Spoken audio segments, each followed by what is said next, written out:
हरे Rama guys. और इस question का जो answer most of the people को लगता है वो है ज़ीरो, ठीक है, क्योंकि मेरे को खुद पहली बारी इसका आंसर ज़ीरो लगा था। बट इसका आंसर क्यों ज़ीरो नहीं है और क्या ये केस है, let's just understand in a while, ठीक है। सो एक कंडक्टिंग रिंग है जिसका रेडियस आ रहा है, वो रोल कर रही है without slipping with a constant angular velocity omega. तो if the magnetic field strength is B is directed to the base, तो ईएमएफ आपको across P and Q point निकालना है। Let me clear you guys, यहाँ पे कोई disc नहीं दे रखी है जो आप बोल दोगे कि P and Q are the equipotential surfaces, कि एक ही पोटेंशियल को कैरी ऑन करती है।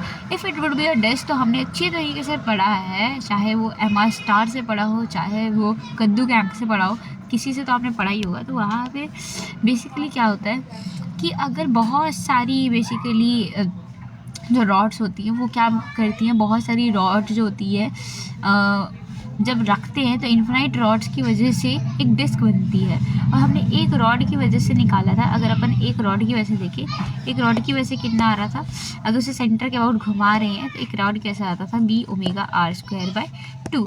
तो ये होता था सी, ठीक है, ये होता था सी।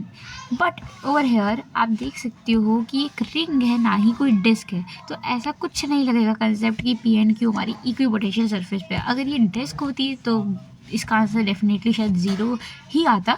बट ऐसा कोई मैंने सवाल अभी तक देखा नहीं, मैंने बहुत सर्च करा इसे, तो ऐसा कोई डिस्क के बेसिस पे कोई सवाल नहीं था, हर जगह रिंग ही गिवन था।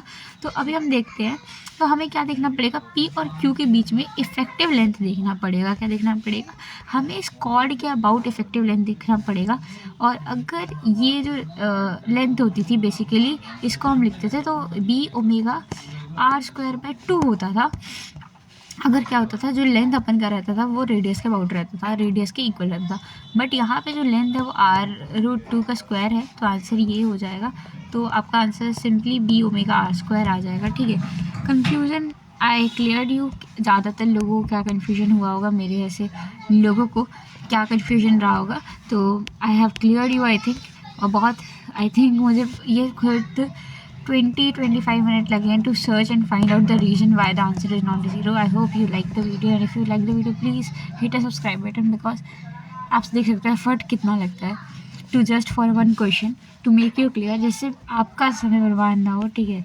So yeah, hit a like button and do subscribe. Thank you.